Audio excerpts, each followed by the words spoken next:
What's better, plastics or live bait for catching bass? In the pursuit of answering this question, I'll be heading the first day with Jeremy all the way to the Kawarthas, and the next day I'll be taking Roy with me, and we are gonna go to Goderich region. Both places are located in Ontario, Canada, and both places have their opener for bass. This is not a scientific experiment, it is simply our experiences on the water. Stick to the end of the episode to know some techniques that the fishermen around us recommended us. And we're gonna start our journey in Kawartha Lakes early in the morning with Jeremy.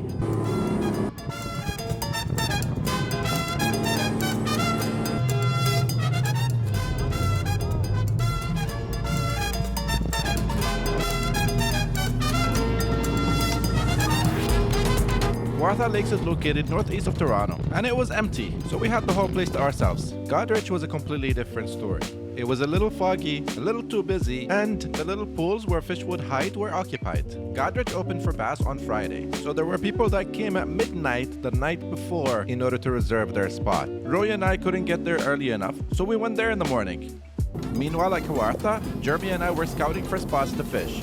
I need your attention, this is Kawartha, and this is Goderich. I don't know if you can tell, but the weather here was not ideal for humans. But cloud is good for fishing generally. But in Kawartha, it was sunny and it felt like 30 degrees.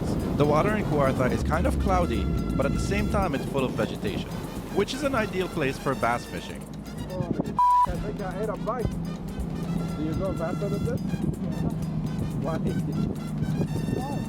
We finally come to a stop, and it was time to cast away.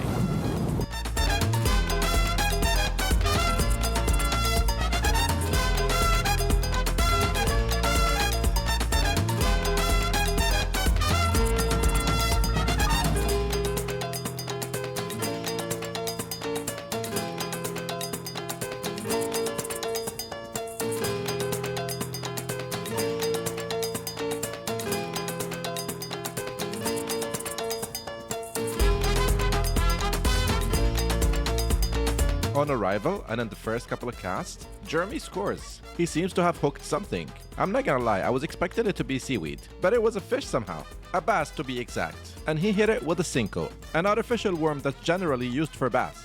And as time passes in our other parallel dimension, it was already 10:30.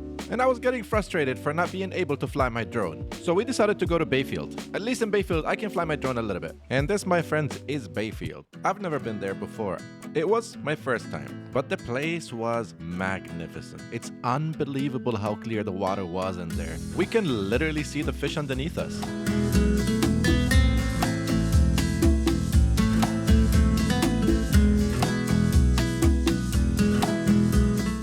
We spared no time and I started casting right away. It was still foggy, as you can tell. My first, I used a crankbait. I casted it for a little bit, but then fish seemed to be a little bit spooked. And Roy didn't get lucky either. But Bob from Lao, the fisherman next to us, was scoring big. He gave us hope, so I went and I got back the worms. He said our technique in the side of the lake is wrong, so he decided to teach us how to do it. So we went out and got ourselves a worm blower. Sounds sadistic, doesn't it? Worm blower by Berkeley.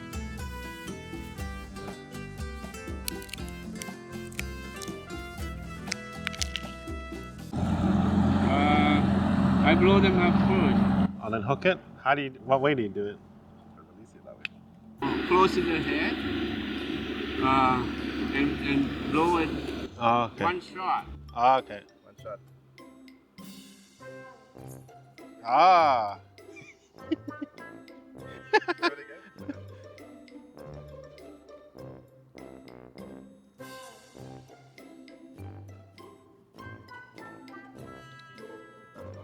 Yeah, I don't know. I did it. We'll try the next one. I just want to. Yeah, it was air. I felt it. You can do the next one yourself. No, thank you very much. I don't see how you're gonna fish then.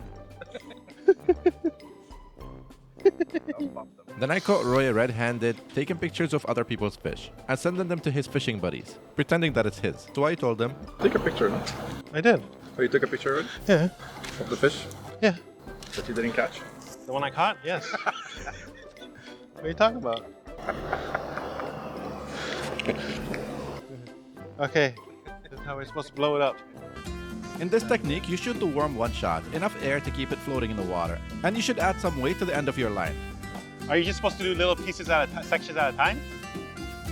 You just do like one section, one section, one section? No, no. Put it on the head.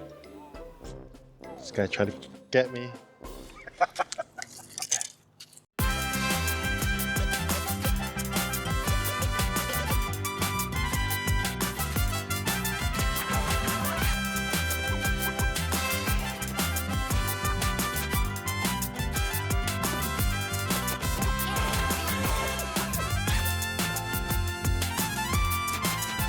How are you doing so far?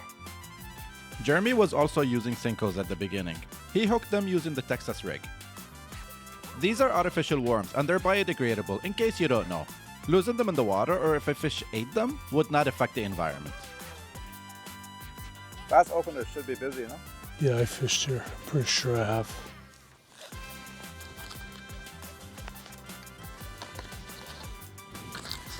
It wasn't that good. Otherwise, I don't have any spots in the Bay Lake. Yeah, I don't know why he said there either. I have a question that I've been thinking about for the longest time. Why is it that bass fishermen don't eat their fish that they catch? They don't keep them. It's probably more personal preference. I think they don't taste good. That's why I don't keep them to eat them. And yeah, I just think that's the main reason. I'm sure some people enjoy eating them, but I'm not one of them. Why are there variations of antlers when you look online? Woo! Like That's a good one. I think that's a good one. No, it's not. Small one? Yeah, it's Good enough. That's a small one.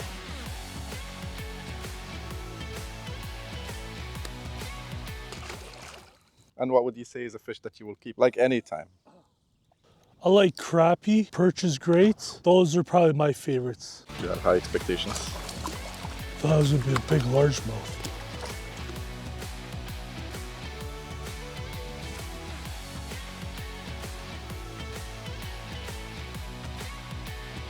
Baby. There you go. There you go. That's a small one, no? Oh, I lost it.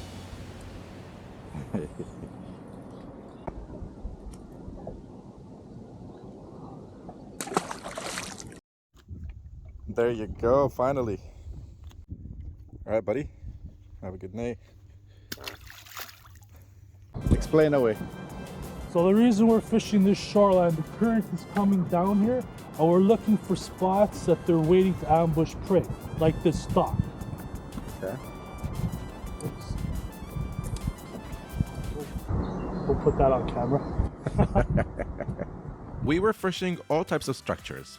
Docks, garages, or even rocks, trees and heavy cover. And it was all plastic, artificial bait, and the fish were biting. The sun didn't deter them, neither did the boat. So these are spawning days, okay? Yeah. So this is where the largemouth come to spawn. And because it's been a cold spring, they're probably still here. The water had heavy vegetation and the fish had always a place to hide. No matter what hour of the day it is, there was always a bite, which is something I'm not used to. But I eventually got used to it and made my biggest mistake of the day, which you'll eventually see as the day passes.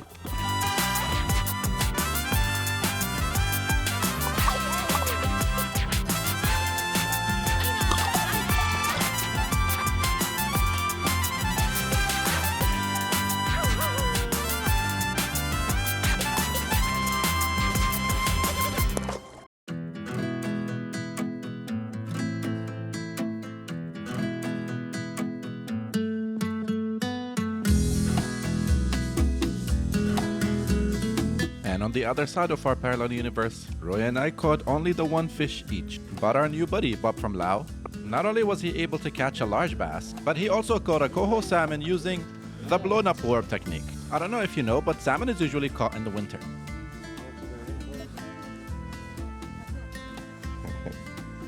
But Roy, you're not catching. The whole day you're sitting. I caught something.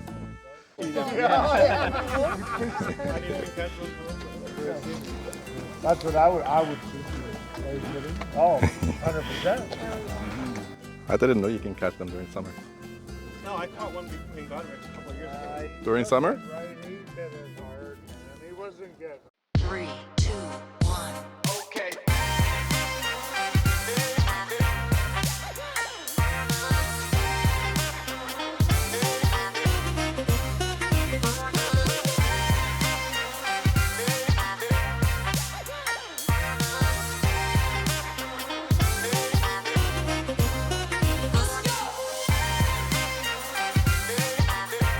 After seeing Jeremy score one fish after another using his frog, I decided to use mine. And he was relentless. Jeremy was getting a bite every 4 casts, and in every new location he cast, he was sure to get a bite. But would I be able to replicate his technique and catch a lot more fish? I don't know if you noticed, but my frog looked a lot more realistic than his. Look at his. If anything, that looks like a deformed alien. With all due respect to my alien brothers and sisters, in case they're listening. You guys are all beautiful. One world, peace and love.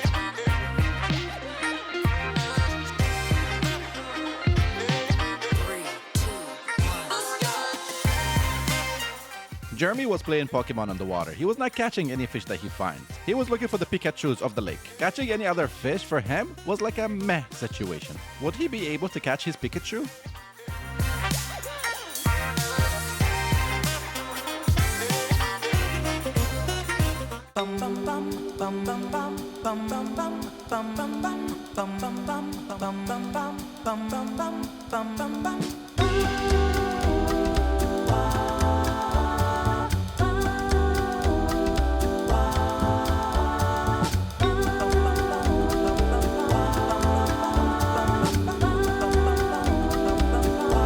Around the same time in Bayfield, the place started getting busier. A lot of people started coming because the weather started getting cooler. And Roy and I still haven't caught anything yet. But at this time, it wasn't only us. There was a lot of other fishermen that are sitting next to us, and they didn't catch anything. So I guess it was time to make friends and make up extravagant stories. But will we catch what we came for? Jeremy on the other side was going ham with his plastics. I don't think he spared a fish on the lake, but he was determined to catch his Pikachu at all costs. And shortly after, he started asking me for the net.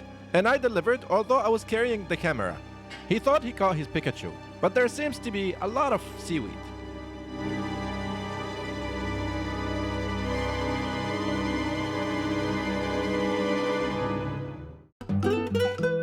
Oh yeah, and that was the fish he was after.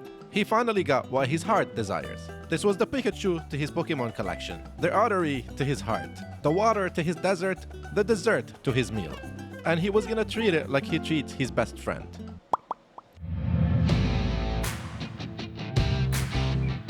We gotta go big or go home.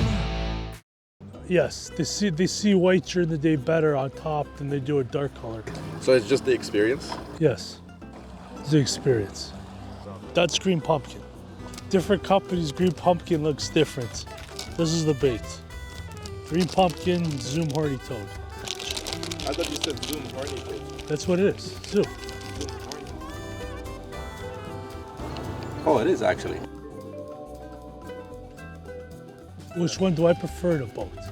I live right on the lake, and I don't fish shore. It's not my thing. You like to fish the jungle, you said, right? Yes, I like to fish heavy cover. I like to power fish. I do use Senkos, but I like to flip baits. I like to fish mats, punch them. I like cane. If I'm not fishing heavy cover, I like to use spinner baits. I like to use walk the dog top waters. Really, it's whatever the fish you're hitting. What's better, if you're in a boat casting close to shore, or if you're on the shore or say a dock and you're casting as far out as possible. Both catch fish. Both catch fish. So I can be on the shore and I still can catch from close to the shore. You can. The only difference is that there's no fish there where you're fishing. Obviously, you're not going to catch them. In a boat, you can move around. You want me to show them? Yeah. This guy. We can't show them. So,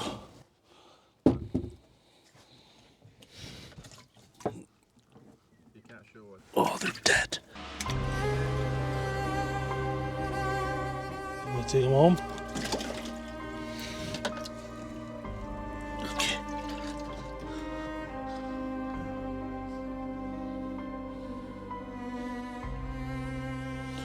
Unfortunately, I wasn't watching the live wall and they died, so Wall has dinner.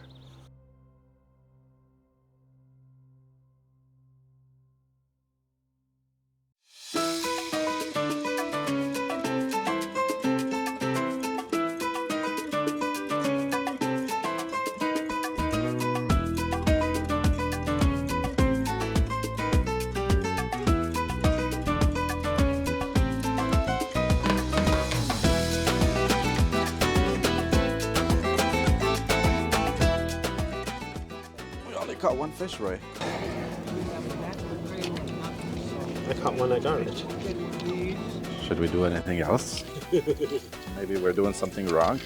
You might have noticed it, but the sunset in Bayfield is one of the most beautiful around the world. So a lot of people started coming up to take pictures with the sunset. By then in Kawartha Lakes, Jeremy left and he was done with the day. And we remained fishless, staring at the sunset. They're aggressive, they're spawning soon. This is what I hit on right here. Look at that one out there. Yeah, this is what I hit on right here. A big one, like literally the one that big one was like crankbait, cruising around, we were chasing. I had him right there. But that was earlier. Yeah, but sooner or later they're gonna hit. Once you throw stuff, noises, now. flashes. Yeah, now, sun's down. Here, what are you? You went over top of me? Oh, No, yeah. stay on that side. Now Stay I'm on top. No, you shouldn't be on top of me. Yours casted out straight up. It's okay. Throw your catfish bait and see if it comes to it. Was that a caddy? Here, we'll throw a Berkeley power bait. Berkeley power bait with the shrimp? No, we're gonna just throw it here and see if it comes. Here, I'm gonna throw it right in front here and we go see if it comes back for scented wise. Because then we're gonna go catfishing now. I don't know. Oh, you see, look at that one. Right there. Yeah, Did it didn't take it. Didn't take it, yeah.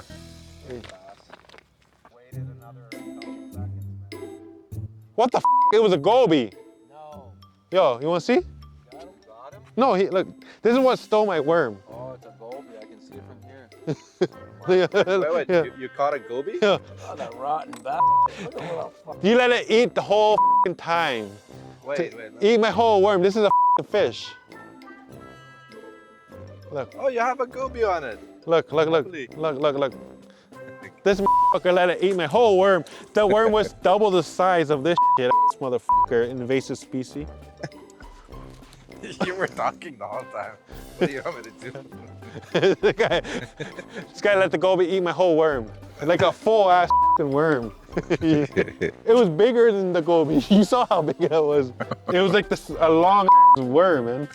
No, I stepped on it. I threw it at him, then stepped on it. It's illegal to throw those. Yeah, I know. I told I heard that. I taught him that when he Is caught it illegal? Or Yeah, not for sure? it's illegal. Actually? Yes, because it's an invasive species. Yeah. So if you ever have it on hand, you got to kill them.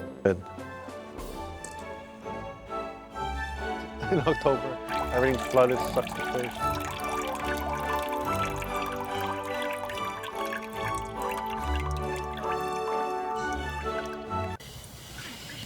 In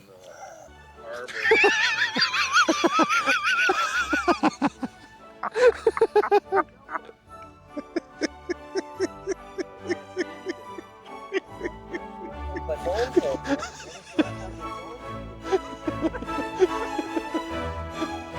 Rumor has it Wild and Roy are still waiting on the water until this moment. Would you say plastic won or live bait?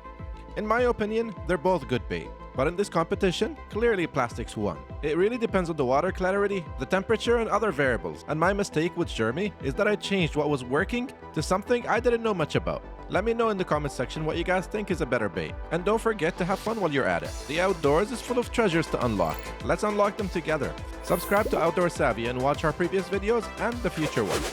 Adios. That made my day.